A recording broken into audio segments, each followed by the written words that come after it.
चिराग पासवान ने खुलकर भारतीय जनता पार्टी पर निशाना साधा है। उन्होंने कहा कि हमारे पिता ने कहा था कि जहां भी रहो सीमेंटेड का काम करो। हमने गठबंधन धर्म को निभाया था। 2017 में भी इन लोगों ने नीतीश कुमार को गठबंधन में लाया, उस वक्त भी मैंने कहा। और जब प्रधानमंत्री के लिए नरेंद्र मोदी उम्मीदवार बनाए गए थे तो उस वक्त नीतीश कुमार ही वह व्यक्ति थे जिन्होंने इसका बहिष्कार किया था और उस वक्त हमने बीजेपी का समर्थन किया था।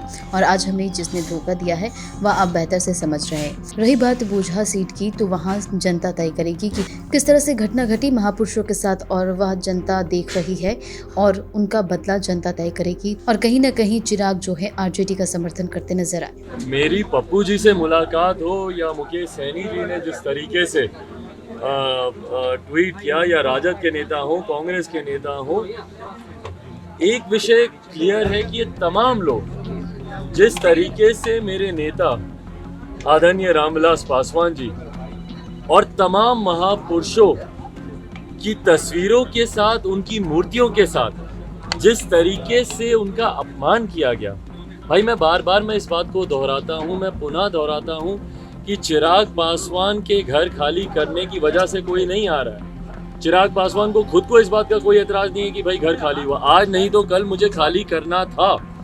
जिस चीज़ के लिए मैं एलिजिबल नहीं हूँ उसको मैं रख नहीं सकता हूँ। मैं खुद लॉ मेकर हूँ, मैं कानून से कभी खिलवाड़ नहीं करूँगा, तो वो वैसे ही मेरा हक नहीं बनता था। आज नहीं तो कल, आप नहीं कर मुझसे खाली कराते, मैं आज खुद कर देता। मैं 29 तारीख को तो खुद ही खाली कर रहा था। वो अलग चर्चा का विषय है कि उस रात क्यों नहीं गया या किसने नहीं जाने दिया, वो अलग विषय। पर ये जितने लोग आ रहे हैं इन सब की कहीं ना कहीं अपनी वेदनाएं हैं। जिस तरीके से बाबा साहब के साथ, तमाम महापुरुषों के साथ, लोहिया जी हों, जयप्रकाश जी हों, जितने भी महापुरुष रहे हैं उनके साथ, कर्पूरी ठाकुर जी हों, उनकी तस्वीरों के साथ जिस तरीके से अनादर किया गया, भाई घर खाली कराने का ये तरीका नहीं होता है ना कि आप उनकी तस्वीरों को ज़मीन पर फेंके, जूते चप्पल पहनकर चलें।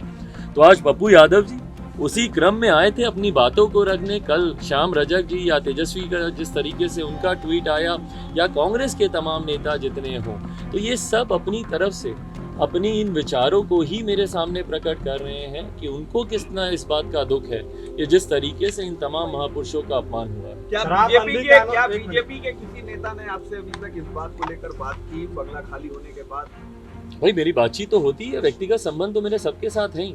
जैसा मैंने कहा, देखिए वो एक कानूनी फैसला था, वो राजनीतिक फैसला नहीं था, वो कानूनी फैसला था। मैं कानूनी तौर पर घर पर रहने के लिए मैं एलिजिबल नहीं था, बट हाँ साथ में ये तरीके, आप मुझे बताइए ना, कौन ऐसा व्यक्ति होगा जो बोलेगा कि हाँ ये तरीका सही है? कल को घर खाली कराना है, बोलेगा कि हाँ सारे महापुरुषों की तस्वीर को ज़मीन पर फेंक दो, मिट्टी डाल दो, उसके ऊपर तोड़ दो, मूर्तियाँ खंडित कर दो, कौन बोलेगा इस बात को कि सही है? तो यकीनन जिनसे मेरे व्यक्तिगत संबंध है उन सब ने भी इस पे अपनी प्रतिक्रिया दी है। आक्रोशित तो सब हैं भाई, मैं सिर्फ एक समाज की ही बात नहीं करूंगा। मुझे नहीं लगता कि इन तस्वीरों को देखकर प्रदेश का या देश की कोई भी ऐसा संवेदनशील व्यक्ति होगा जो इन तस्वीरों को देखकर आक्रोशित ना होता हो। शराबबंदी कानून में संशोधन किया गया है कि अब अगर कोई शराब पीकर पकड़ाएंगे तो उन्हें 2000 से 5000 रुपया फाइन देना होगा। भाई ये एक ऐसा कानून है जो निरंतरता में संशोधन पे संशोधन, कार्रवाई पे कार्रवाई, बैठक पे बैठक, समीक्षा पे समीक्षा, धरातल पे क्यों नहीं उतरता? ये मुख्यमंत्री नीतीश कुमार जी बताएं ना, विफलता कहाँ है? भाई आप जितने भी संशोधन कर लें, जब तक ये जो गीली जेबें हैं ना आपके आसपास, जब तक उसको आप नहीं सिलने का काम करेंगे, जितने आपके भ्रष्ट अधिकारी हैं, जितने आपके भ्रष्ट नेता हैं, भाई पैरेलल इकोनॉमी तो आपने खड़ी कर ही दी है यहाँ पर। आप तो लगे हुए हैं भैया दिन रात। इससे जो पैसा आपको आ रहा है, ब्लैक मनी जितना आ रहा है, कौन नहीं जानता कि भैया पहले से ज्यादा शराब की बिक्री बढ़ी है बिहार में। होम डिलीवरी जिस चीज़ की हो रही हो, तो उसका पैसा किसकी जेब में जा रहा है? एक बार तो बताएं मुख्यमंत्री नीतीश कुमार जी। आप कानून में कानून, कानून पे संशोधन पे संशोधन, संशोधन पे संशोधन, कौन गिरोह है ऐसा जो आपको ये सारी बातों की जानकारी देता है कि भैया इस कानून को कस दो, इस कानून को ढीला कर दो? तो किसी के कहने पे तो आप चल रहे हैं, कानून तो फिर भी आपका धरातल पर नहीं उतरा। सबसे बड़ी विफलता मुख्यमंत्री जी की ये शराबबंदी कानून है, और आने वाले समय में बिहार की जनता जितनी प्रताड़ित हुई है उस कानून से, आज आपको याद आ रहा है कि भैया 50,000 से कम कर दो इसको, 2,000 5,000 इसको कर दो। जो लाखों लोग जो जेल में बंद हैं, क्यों बंद है भैया वो? और सब गरीब वर्ग के लोग, एक तस्कर आप बंद करते तो हमको समझ में आता, एक कोई बड़ा गिरोह आप बंद करते तो हमको समझ में आता। ये छोटे छोटे गरीब लोगों को और विंडिक्टिव आपने बना दिया। इस कानून को बदले की भावना से इस कानून का इस्तेमाल किया जाता है। मेरा तुमसे बैर है, तुम्हारे घर 2 बोतल डालो, गिरफ्तार करो। क्या मजाक बना के रखा हुआ है बिहार का? जो शराब पीते हैं वो पापी है, नीतीश कुमार कह रहे हैं महापापी हैं। मुख्यमंत्री जी यही बोलते हैं ना, हिंदुस्तानी भी नहीं, हिंदुस्तानी भी नहीं है। सर्टिफिकेट देंगे कि कौन भारतीय है, कौन बिहारी है, नहीं है। मुख्यमंत्री जी यही बिहार की जनता है जिन्होंने आपको तीसरे नंबर पर लाकर खड़ा कर दिया। आज जिनके सामने जाकर आपको नतमस्तक होना पड़ रहा है ना, अब मुख्यमंत्री जी को याद नहीं आता भैया, जब जाके दूसरों के शपथ ग्रहण में जाकर 90 डिग्री के कोण पर झुक जाते हैं तो उस वक्त उनको याद नहीं आता कि भैया इनसे हमको विशेष राज का दर्जा चाहिए। अपनी सहूलियत के हिसाब से कानून बनाएंगे, अपनी सहूलियत के हिसाब से नीतियां बनाएंगे। जब इनको विशेष राज के दर्जे की जरूरत होती है तो उसकी मांग उठाएंगे, झुंझुना दिखाएंगे, क्योंकि उत्तर प्रदेश में चुनाव चल रहा है। आज क्यों नहीं बात करते? आज इनको उस वक्त सब इनको महापापी लगता है, ठीक है, कि भैया जो शराब पिएगा वो सब महापापी है। तो जब उसमें जब कोई मरता है तो जिस महिला को ये अपना वोट बैंक समझते हैं, कम से कम उनके पास तो जाके खड़े होइए। क्यों कानून बनाया था आपने? महिलाओं के लिए बोल के आपने कानून बनाया था ना। तो आज जब किसी आदमी का जब निधन होता है जहरीली शराब पीकर, तो महिलाएं मरती हैं। तो अपनी सहूलियत से एक पक्ष ठीक लगता है, अपनी सहूलियत से वही पक्ष आपको खराब लगता है। ये सहूलियत की राजनीति मुख्यमंत्री जी करना बंद करें।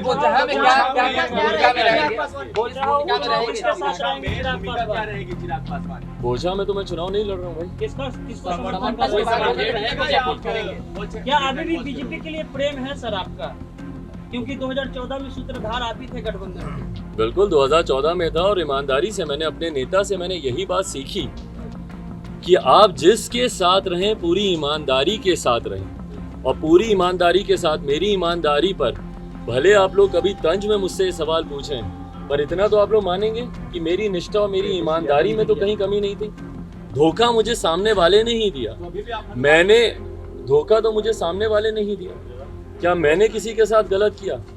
मैं तो ईमानदारी से अपना जो सीख मेरे नेता मुझे देकर गए थे कि भैया जिस भी अलायंस में रहो सीमेंटिंग फैक्टर का काम करो, जोड़ कर रखो इस अलायंस को, ईमानदारी के साथ रहो।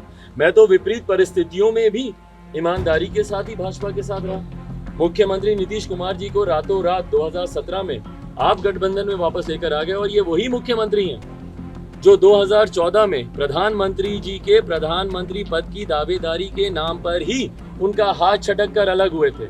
उस वक्त जब कोई भारतीय जनता पार्टी के साथ नहीं खड़ा था तो लोक जनशक्ति पार्टी ही उनके साथ खड़ी थी। आदरणीय रामविलास पासवान जी, चिराग पासवान, जब अछूत माना जा रहा था भारतीय जनता पार्टी को, सिर्फ शिवसेना और अकाली दल के अलावा कोई तीसरा अलाई इनके साथ जाने को तैयार नहीं था। हम लोग के जाने के बाद तमाम टीडीपी वगैरह साउथ के जितने हैं सब उनके साथ जुड़ने लगे।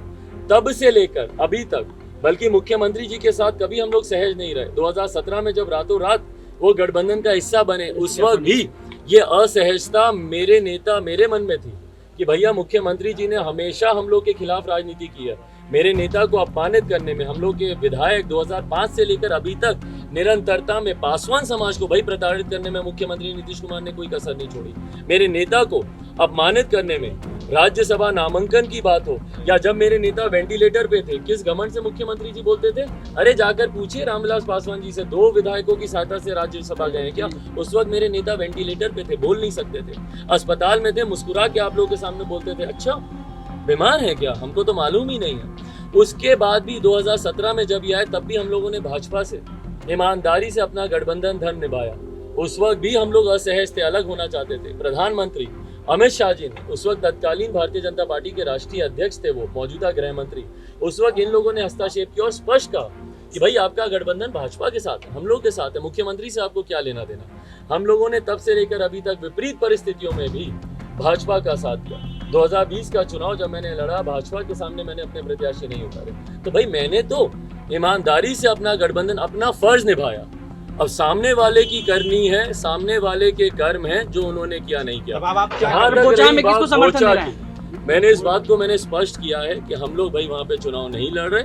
अब जो आगे किसको समर्थन देने की बात है, नहीं है। बिहार की जनता आज की तारीख में भैया इतनी जागरूक है, उनको बताने की जरूरत नहीं है कि आपको किसको समर्थन देना नहीं देना है, सबने देखा है। और मैं सिर्फ अनुसूचित जाति की बात ही नहीं कर रहा हूँ, मैं सिर्फ दलित महादलित की बात नहीं कर रहा हूँ कि किस तरीके से उनके नेताओं, उनके महापुरुषों का अपमान किया गया। सबने इस बात को देखा है कि भैया किसने किसके साथ क्या किया है। जो बोचा की जनता को उचित लगेगा उनके भविष्य के लिए, उनको जो ठीक लगेगा कि भैया कौन उनकी बेहतरी के लिए काम कर सकता है, उनके साथ वो जाएगी। आपके चाचा और भाई प्रिंस राज ने आप पे आरोप लगाया है कि आप जो है भाई मैं धन्यवाद देता हूँ, बट सवाल मैं कर लेता हूँ। तेजस्वी यादव का सॉफ्ट कॉर्नर है आपके साथ, पप्पू यादव का सॉफ्ट कॉर्नर आ गया आपके साथ। क्या आप मानते हैं कि बोचहा के लिए क्या माना जाए कि आप साइलेंट होकर कहीं न कहीं समर्थन? भाई एक नाम आप और भूल गए हैं, जीतन राम मांझी जी का। जनता दल यूनाइटेड के साथ हैं वो, उनका भी सॉफ्ट कॉर्नर है। तो जिनका भी सॉफ्ट कॉर्नर है उनका मैं दिल से धन्यवाद करता हूँ। और ये चिराग पासवान के लिए नहीं, जिस तरीके से महापुरुषों का अपमान हुआ, मुझे लगता है इसमें हर किसी को अपना पक्ष रखना चाहिए। जो लोग इसमें खामोश हैं वो कहीं ना कहीं महापुरुषों के हुए अपमान में की वजह से जो अपराध हुआ है उसमें ये लोग सहभागी बने हैं, जो कि कहीं से भी उचित नहीं ठहरा।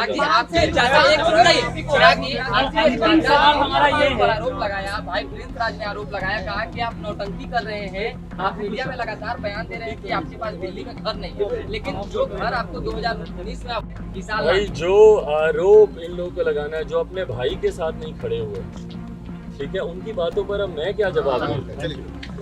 चलिए चिराग जी बहुत बहुत धन्यवाद राजनीतिक सफर